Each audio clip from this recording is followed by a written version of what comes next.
Because I believe that the soul of America was at stake. The very nature of who we are was at stake, and that's still the case. Joel Payne joins me now. He's a CBS News political contributor and Chief Communications Officer for Move On, a progressive advocacy group. Joel, great to connect with you once again. This is a significant moment in American history. The outgoing president will make his closing message.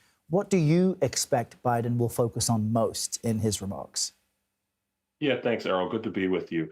Look, this president is exiting the presidency in a very difficult set of political circumstances. He has a party that is somewhat divided at the moment, a country that is, albeit some folks, probably galvanized by what just happened in the election. There's a giant swath of the country that is very tense and very pensive about what a Trump presidency looks like. And I think a lot of those folks who aren't happy with who's going to be taking the oath of office next week might blame Joe Biden, just to be candid about it. And I think President Biden has an opportunity to speak to the whole country, but maybe particularly those folks who are feeling tense about what awaits us, give some meaning and some purpose to his legacy, and maybe give folks somewhat of a path forward for how to deal with the political circumstance that we find ourselves in. And that's a lot of work to do in a relatively short speech with a country with a relatively short attention span. But that's what President Biden and his team are probably hoping to accomplish tonight. It's interesting you make the note about potential blame, because I think to Barack Obama, who was president with Biden as vice president, running the country for 8 years before we ushered in the age of Trump. So it's interesting how there may be issues that are significant today that maybe with history might fade away. But this does come on the same day Israel and Hamas reached a ceasefire deal, and both the Biden and incoming Trump administrations are claiming credit. But how important is that development to Biden's legacy? Well, look, obviously that ceasefire is significant politically, of course, but maybe more importantly, practically for the lives of those who are impacted in that region. Some hope after 15 months of chaos and anger and sadness and all types of emotions. And look, I think President Biden certainly sees this as being an indelible part of his legacy of this presidency, and hopes to put a bit of a coda, a bit of a bookmark on that part of his presidency, talking about the work that he has done to bring us to this point, talking about the meaning and the purpose behind that, and maybe offering that as a little bit of a signal for hope for going forward. The fact that if he was able to bring these parties together and help bring about this resolution, or albeit a temporary resolution, that maybe that gives a signal to something that the American people can look forward to in uncertain times. You're trying to do some storytelling, and you're trying to use what you can to do that storytelling. And obviously, being in the news, I'd imagine you might hear some flourishes about the ceasefire talks in the president's address tonight. It's interesting because earlier this week, when President Biden made some remarks and actually took questions from press gathered at the White House, he said that he believes he could have defeated President-elect Donald Trump. But there was this, and he said he dropped out to secure party unity. How does his decision to drop out of the 24 race, complicate or add to his legacy, considering that he did have massive economic headwinds, with inflation being a primary concern among voters? The story of the Joe Biden presidency is going to be told more fairly, more accurately, and frankly, a little kinder to him with distance and time. It's not gonna be kind to him in the days, weeks, and months following this presidency. You're going to need time to think about his accomplishments, the policy accomplishments, which there are plenty. And not just Democrats, but the American people will reap the benefits of the things that Joe Biden did while he was in office. There are obviously parts of the presidency politically that the president fell short. And I'd imagine that some viewers who are tuning in tonight are going to be looking to see some degree of the president accepting some accountability and responsibility for that. He's got a party, as you alluded to, as I alluded to, that's a bit divided. And I'd imagine that many of those partisans, frankly, folks like me, are looking for the president to, again, take accountability for the political circumstance that we find ourselves in. But I also think that the president wants to make sure that while he's doing all that work to be accountable, to be the titular leader of the Democratic Party who's stepping away. Also to make sure that he kind of sticks the landing on the things that mattered to his presidency, helping the country recover from COVID, the American Rescue Plan, helping create jobs at a rate that we've never seen a president create jobs at before, keeping the NATO alliance together around Ukraine. Those are real accomplishments. They're hard to process in this moment, but I imagine the president would love to be able to tie that story together. We will be pulling away in about 1 minute for a special report around this. Joel, I'm wondering, why did Democrats lose the election, and what does it mean to Biden's role post-presidency? Only 1 minute, Errol. I think Democrats lost this election for a few reasons. Democrats lost the credibility of being willing to disrupt the system. I think that many Democrats are willing to, but I think the American people think that Democrats want to defend a broken system. I think also Democrats lost some control of the middle of the political dialogue, not necessarily voters who are in the middle, but control of the middle. And I also think Democrats maybe just lost the thread on the conversation that's going on in the country. People talk differently around the country than maybe some Democrats in Washington talk. And Democrats who are smart are doing a lot of listening, a lot of learning. I think Joe Biden will signal that. And I think that smart Democrats will be open-minded about the future of the Democratic Party. Joel Payne, thank you so much for your insight. It's a significant day in American history. A closing message from President Biden from the White House begins momentarily.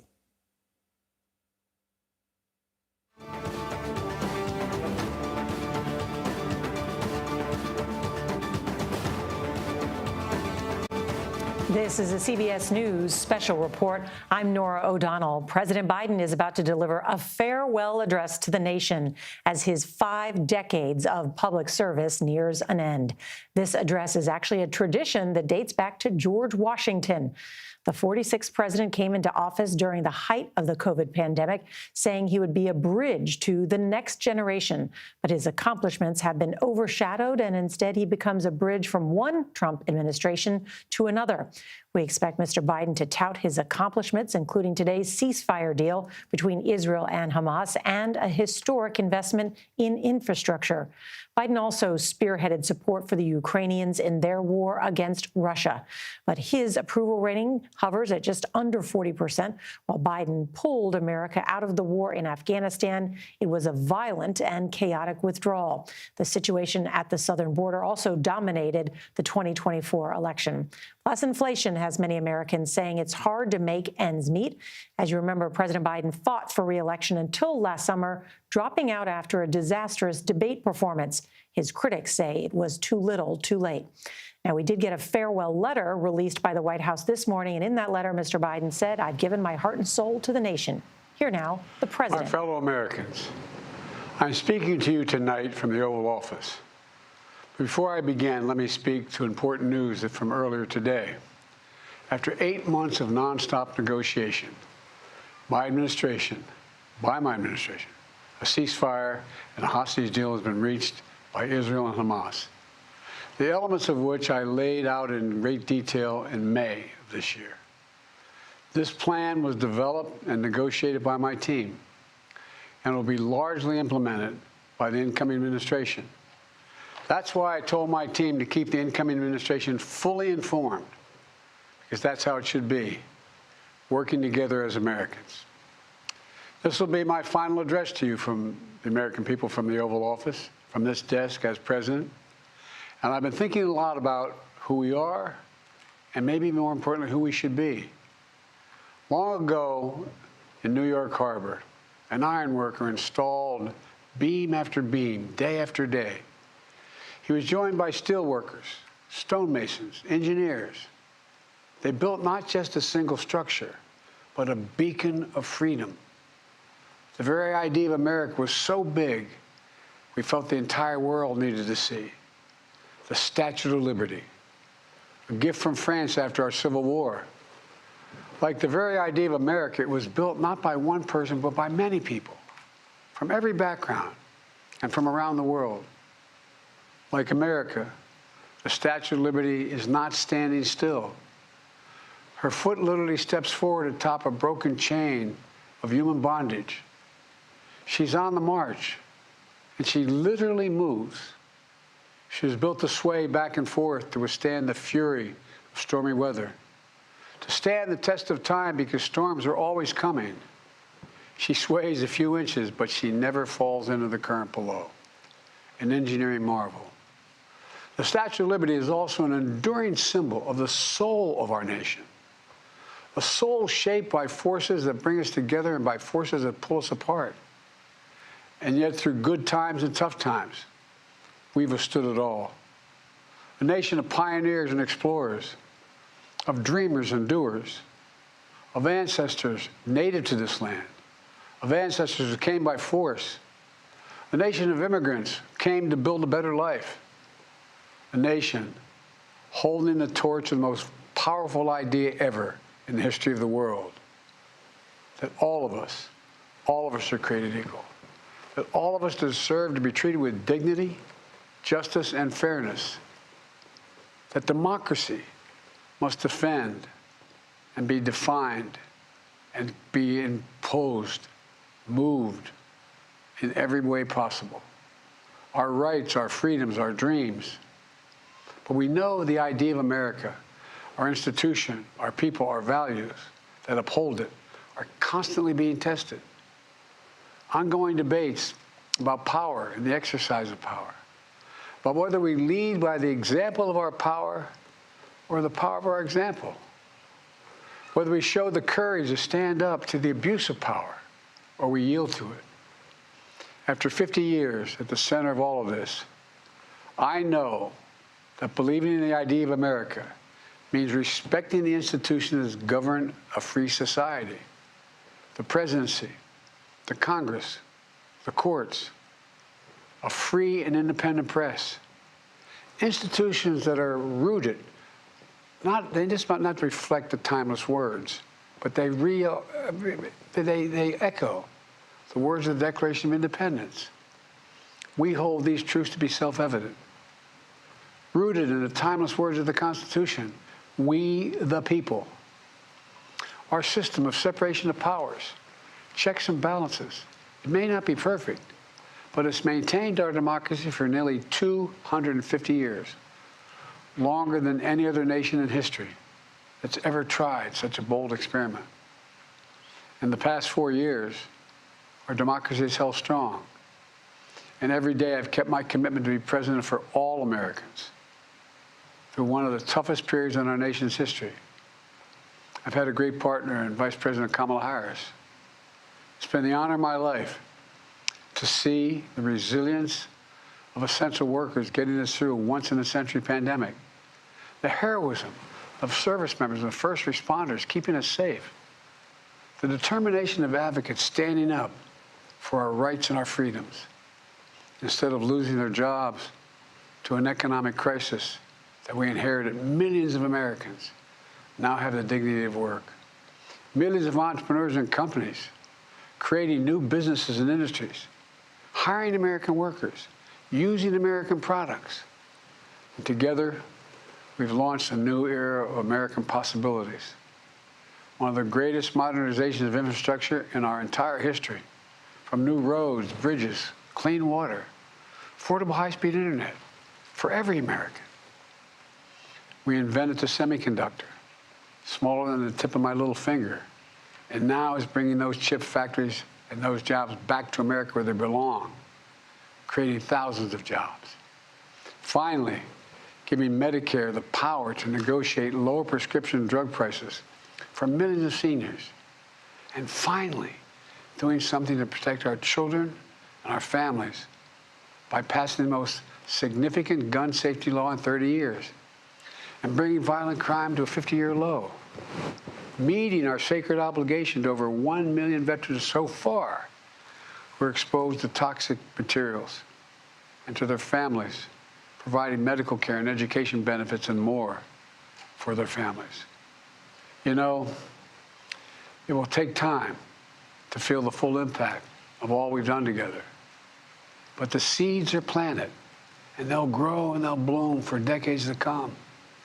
At home, we've created nearly 17 million new jobs, more than any other single administration, a single term. More people have health care than ever before. And overseas, we've strengthened NATO. Ukraine is still free. And we pulled ahead of our competition with China. And so much more. I'm so proud of how much we've accomplished together for the American people. And I wish the incoming administration success, because I want America to succeed. That's why I've held my duty to ensure a peaceful and orderly transition of power, to ensure we lead by the power of our example.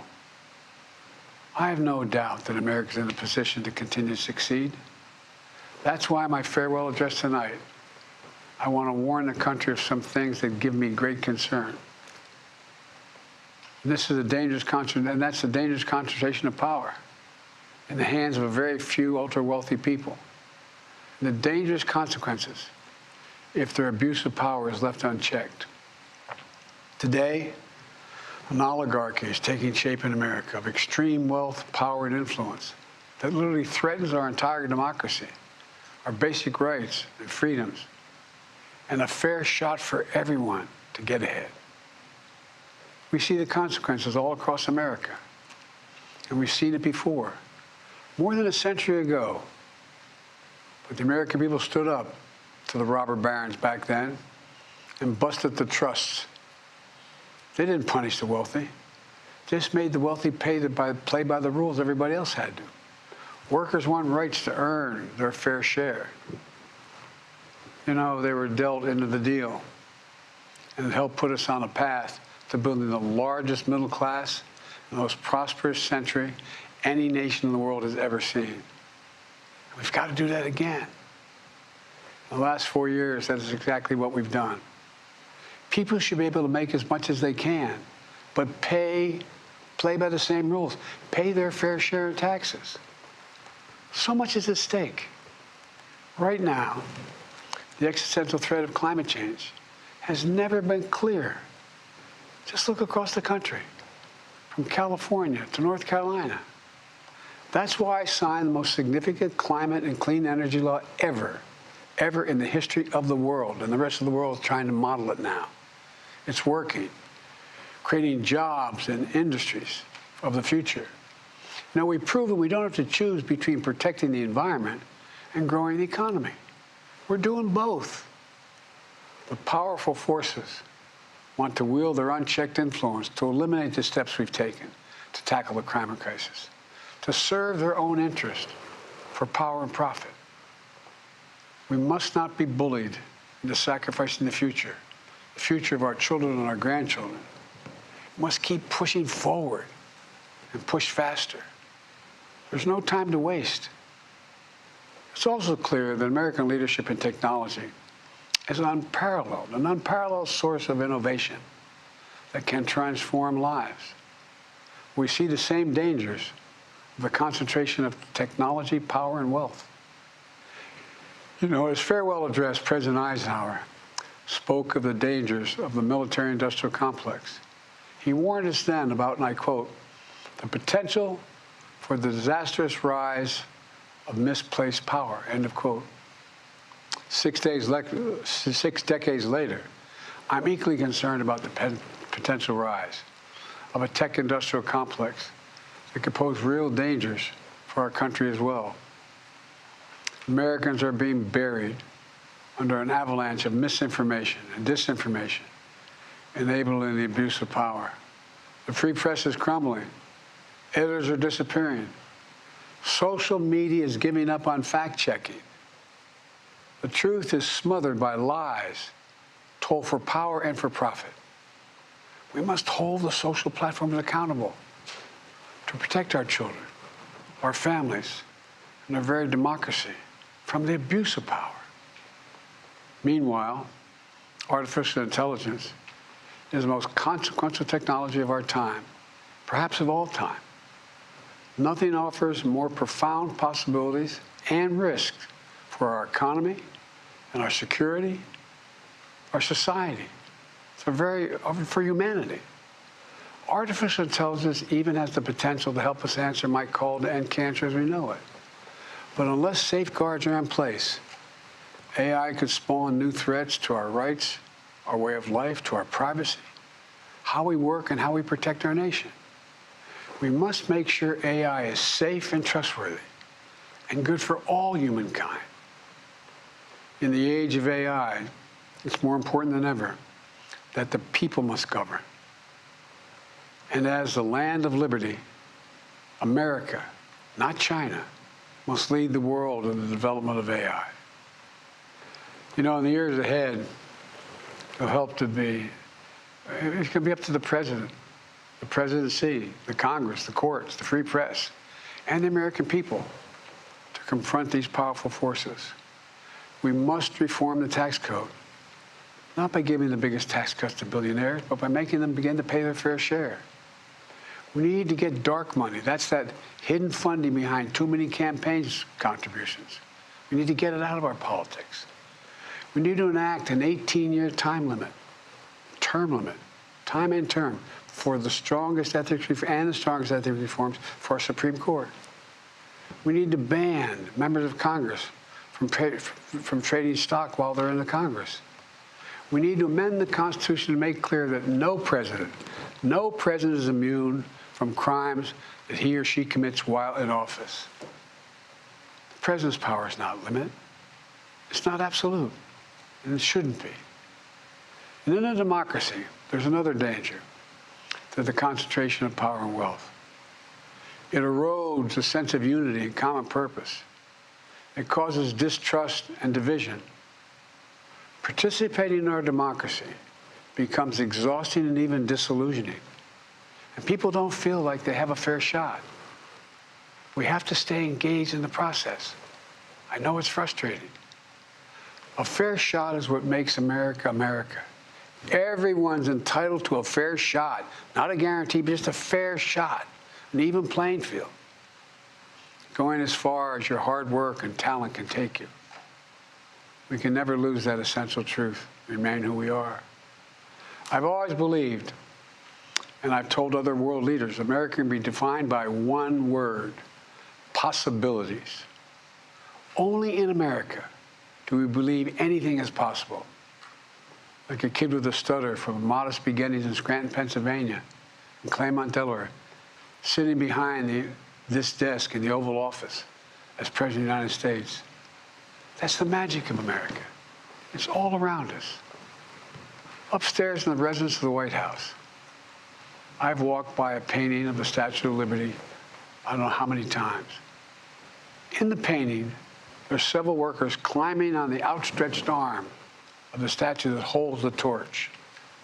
It reminds me every day I pass it of the story and soul of our nation and the power of the American people.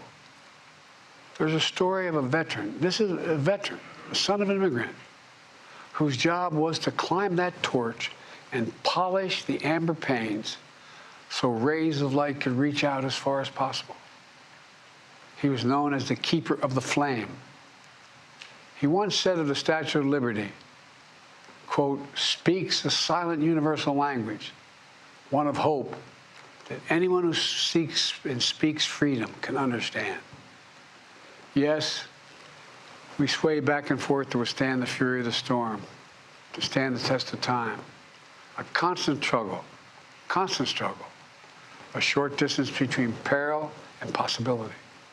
But what I believe is the America of our dreams is always closer than we think. And it's up to us to make our dreams come true. Let me close by stating my gratitude to so many people, to the members of my administration, as well as public service and first responders across the country and around the world. Thank you for stepping up to serve. To our service members and your families, it's been the highest honor of my life to lead you as Commander-in-Chief. And of course, to Kamala and our incredible partner, historic Vice President.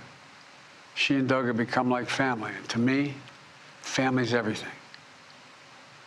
My deepest appreciation to our amazing First Lady who's with me in the Oval today, for our entire family. You're the love of my life and the lives of my love. My eternal thanks to you, the American people. After 50 years of public service, I give you my word. I still believe in the idea for which this nation stands. A nation where the strengths of our institutions and the character of our people matter and must endure. Now it's your turn to stand guard. May you all be the keeper of the flame. May you keep the faith. I love America. You love it too. God bless you all. May God protect our troops. Thank you for this great honor. President Joe Biden, in his final Oval Office address to the nation, not only touting his accomplishments as president, 17 million jobs he says that he has created, also talking about strengthening NATO, and then ending his remarks with a warning of an unelected oligarchy of tech barons essentially taking power in America. President Biden's echoing Dwight Eisenhower's warning about a military-industrial complex that will certainly make news, as it was striking to hear the president say Americans face a choice now to stand up to abuse of power or to yield to it. And then at the same time, wishing the new Trump administration well. Want to bring in Face the Nation moderator Margaret Brennan. It has been a busy day. We'll talk about the hostage deal. But first, the president's final remarks. Stand guard was a phrase he used. This was a warning, as you said, and that really is extraordinary. It wasn't the fond farewell, perhaps, that we were prepared for. With the president really just rattling off, as you said, a number of warnings of the guardrails of democracy that he says are in peril. One of them, our very industry. He said the free press is crumbling, pointing to social media, making that connection back to technology and lack of fact-checking. He talked about the need to hold accountable social platforms. All of this seemingly in that space framed around some of the political forces of the moment who are aligned with Donald Trump, although his successor was not named there. Some of the CEOs who have come out and said that they're going to attend the inauguration, you have to imagine he wrote this with them in mind, but also warning on the national security front, saying that this next generation is going to be really shaped by artificial intelligence, AI, said it is the most consequential technology and really called for safeguards there, having opened with the idea that he said, moved forward against China in that competition over this technology space, really warning that it's not just a foe from without that can weaponize technology, but from within, the threats to the forces that are underpinning our democracy.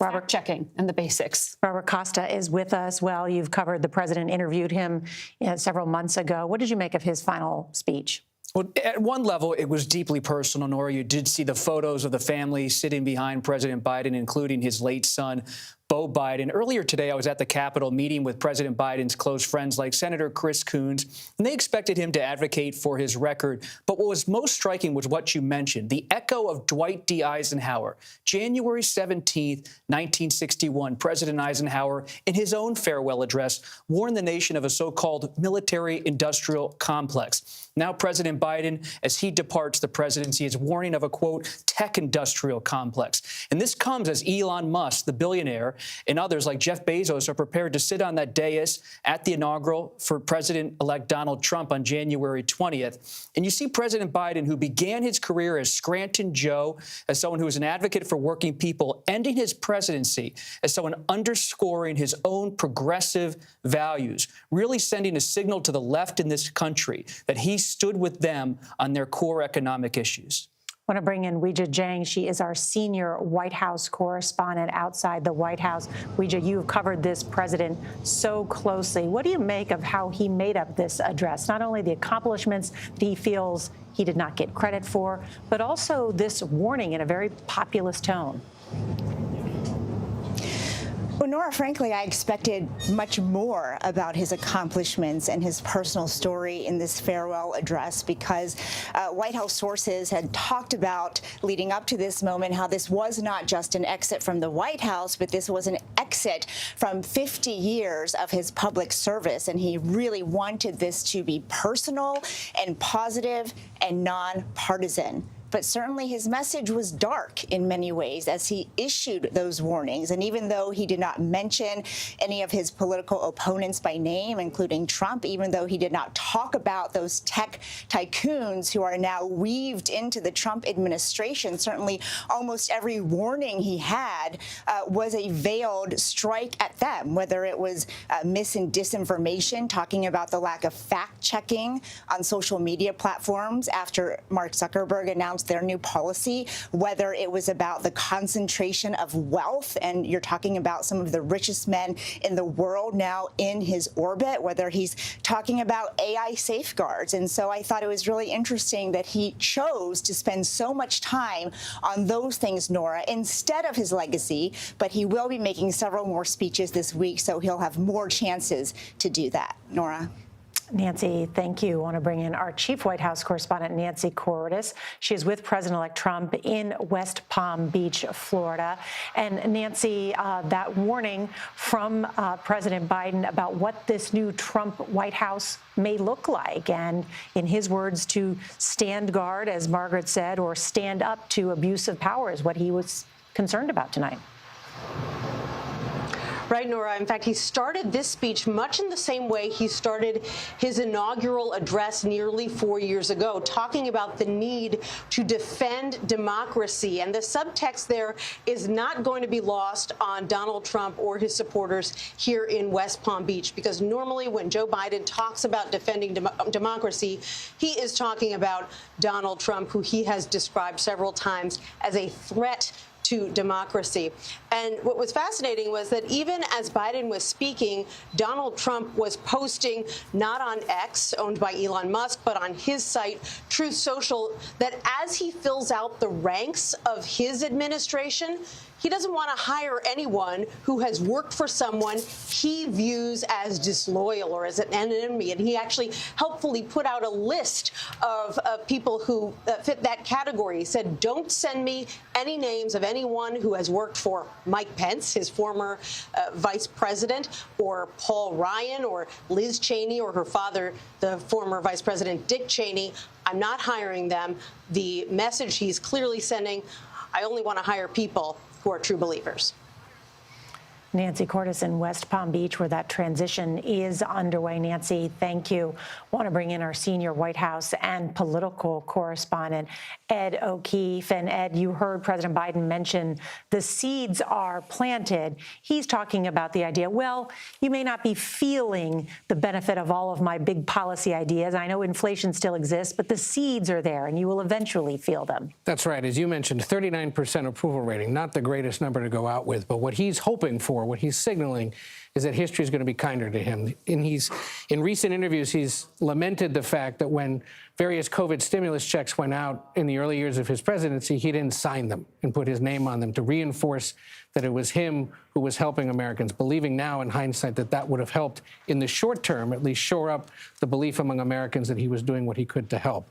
And so saying the seeds are planted and they'll grow and bloom for generations to come, he's speaking to his infrastructure plan, the COVID relief that was established, the fact that his administration at least worked to support and protect Ukraine and its ongoing struggle with Russia. And it's a statement that other unpopular presidents have made as well. George W. Bush is the one that comes to mind most immediately, who said, I'm more worried about what history will say about me.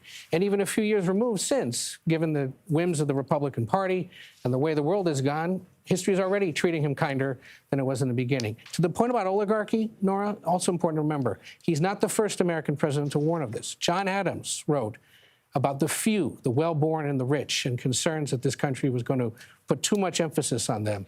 This is a problem that's come up before and has been addressed, and he's signaling to his party tonight, focus on that populist message, and maybe that's the way to win back the White House.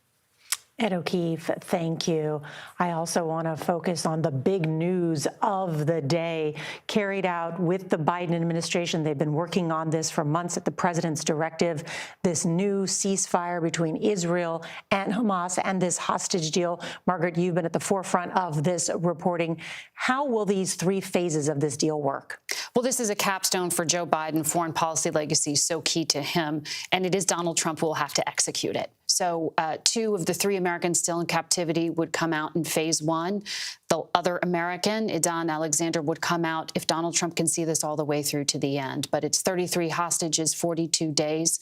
If they get to phase 2, which would be negotiated over the next 6 weeks by the Trump administration, as well as regional partners, Qatar, Egypt, and Israel, they'd be able to get to potentially a full withdrawal in that second phase if they can get there. Ultimately, by phase 3, they would be able to bring back and reclaim the remains of some of the Americans who died in captivity. The president's incoming national security advisor suggested that hostages could be being hugged by their families as Donald Trump is sworn into office. Is that a possibility? Perhaps even the day prior. By Sunday, we expect to see the first female captives released. Thank you, Margaret Brennan, Robert Costa, to all of our correspondents. Our coverage will continue on CBS News 24/7, your local news, and some of you on CBS Evening News. I'm Nora O'Donnell. Thank you for joining us. Join us Monday for the inauguration of Donald Trump.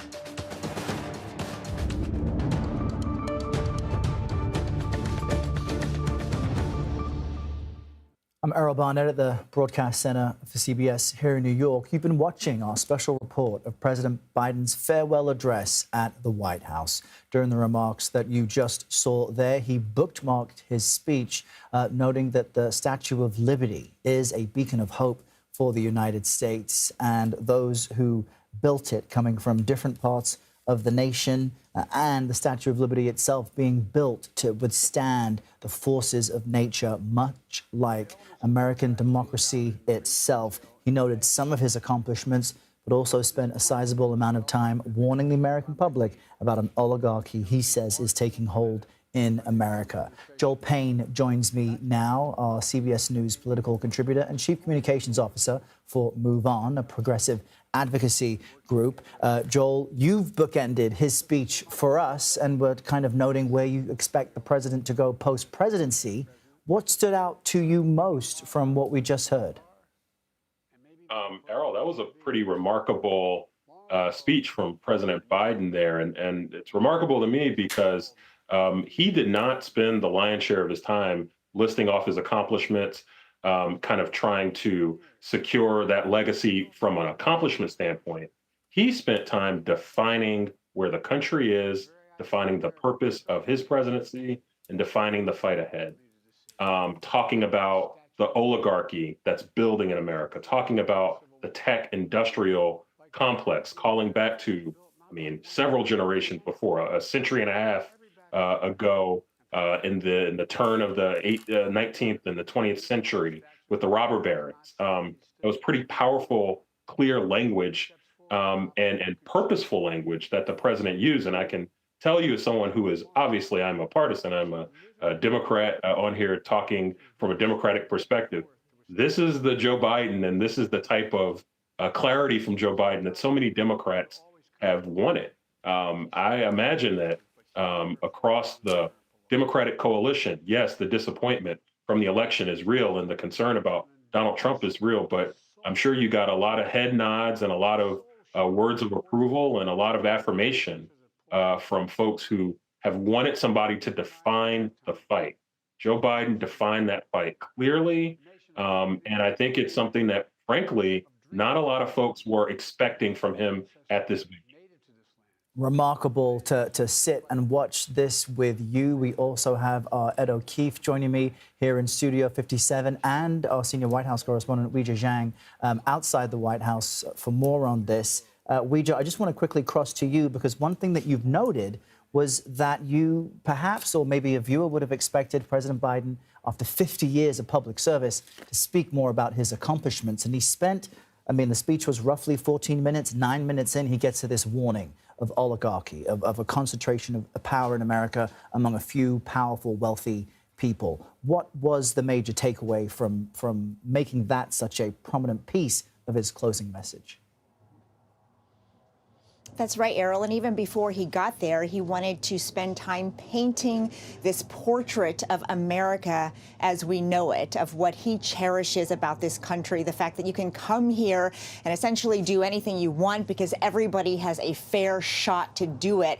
And that set up his warning, his several warnings, I should say. That is at stake. And I thought that was pretty remarkable. I agree with Joel that I did expect much more of him talking about what he had accomplished, simply because the White House had given us hundreds of pages of, everything that he had done attached to his farewell letter to the nation. Plus, sources had told us that this was going to be a really personal speech, a positive one that was nonpartisan. But that did not unfold because, Errol, when you go down that list of warnings from President Biden, even though he didn't name check anybody, even though he wasn't specific, it was very obvious what he was talking about. And that is what is unfolding in the Trump orbit and the new incoming administration and the people who are now surrounding Trump and making policy decisions, helping to advise him. And that includes, of course, the tech tycoons that we have reported extensively on, including Elon Musk, who has been his right-hand man for the past several months. And so I think it's also notable, Errol, that he talked about how no president should be immune from consequences if they commit a crime. And again, he did not mention Trump by name, but obviously that's who he was talking about. And so the fact that he did spend the majority of this time issuing warnings that America might not look like the picture that he painted in the beginning is very telling about how he wanted to use this time. But, Errol, we should mention that he has several other events this week, including a big speech down in South Carolina that propelled him to the presidency during the primary race back in 2020. And so he has a lot of time to look back on that legacy and to have the final word when it comes to his personal career. But tonight was not about that. Yeah, stunning final speech. And to your point, Ouija, I wanted to print out his final letter, and we had to cancel the printing because we didn't have enough paper for the 52 pages. Thank you for that, Ouija Zhang at the White House. Let's speak now with CBS News senior White House and political correspondent Ed O'Keefe here in Studio 57. You watched what we all just witnessed, and what stood out to me about your takeaway was that perhaps like George W. Bush, history will be kinder to Biden later than at the time he leaves office. But what really jumped out to you from this speech? Well, what worries me is you don't have enough paper for your printer. But, we've got it fixed now, okay, but it was a moment. No, I think, to the point we were making earlier, he seemed, tonight at least, to really be remembering that this is a speech that often likely gets looked at in history books or by historians, by students, years from now, decades from now. And you heard him nod to Eisenhower. You heard him nod to those concerns about oligarchy that other presidents have warned about. And I think he's trying to put that speech somewhere in that line and say, here's what I think history will say about me, that those blooms are going to grow, the economy is going to grow stronger, the world will be safer because of things we did now that maybe Americans don't yet appreciate.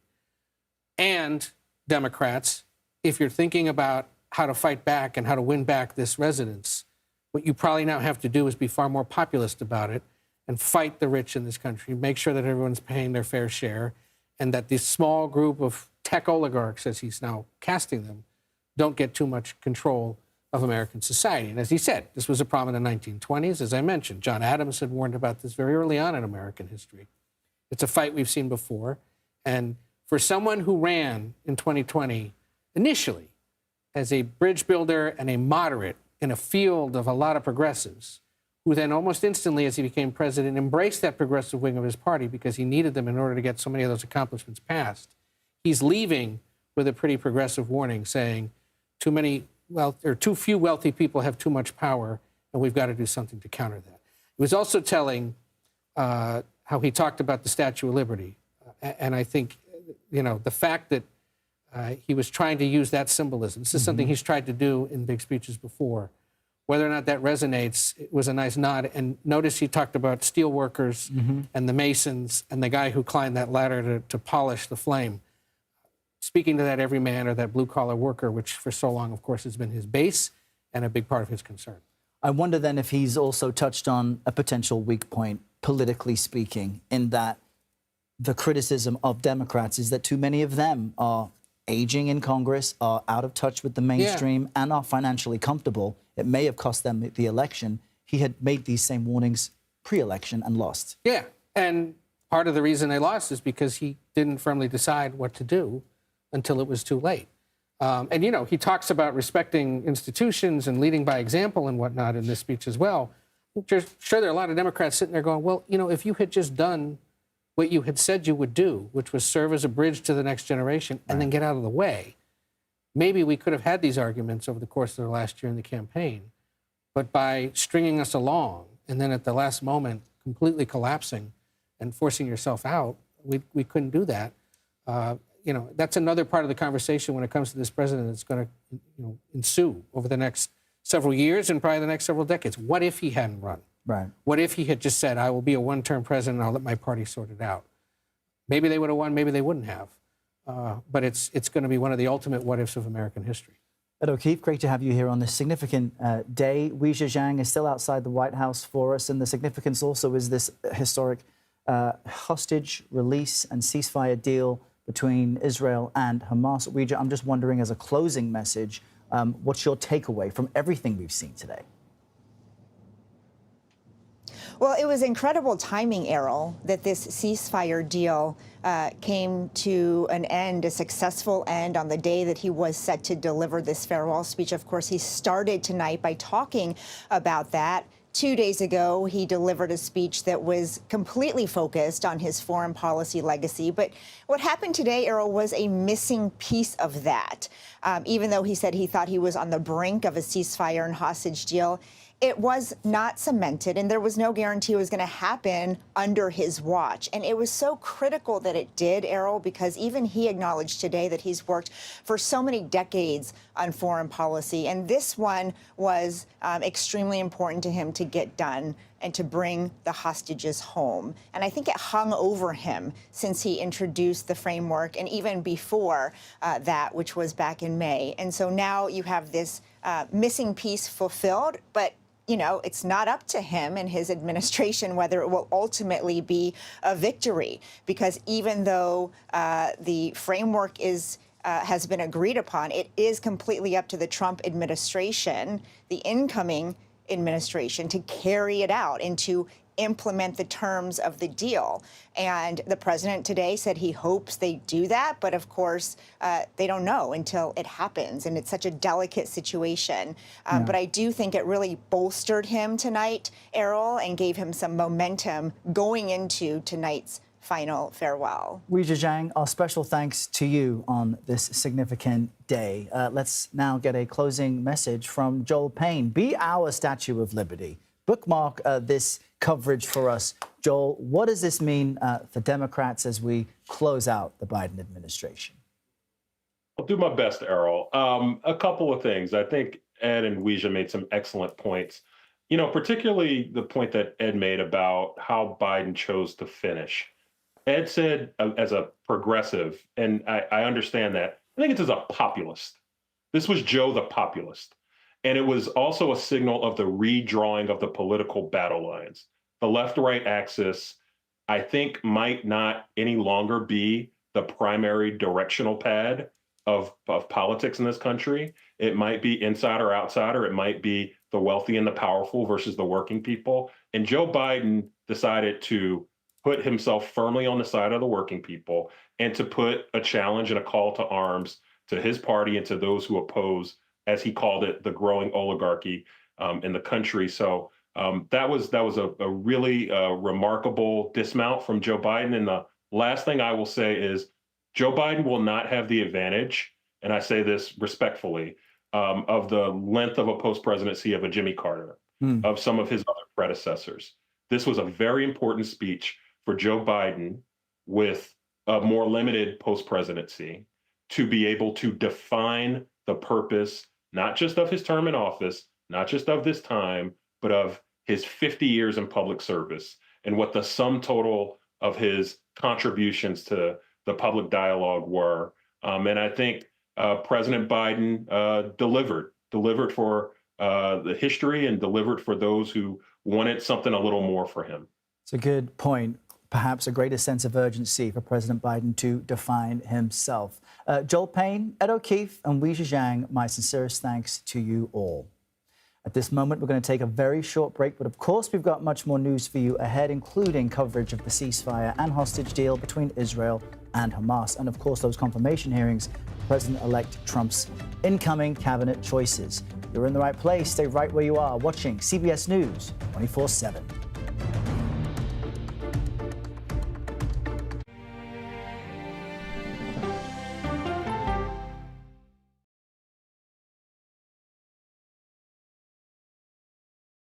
Is there no room for debate on college campuses anymore? 60 Minutes brings you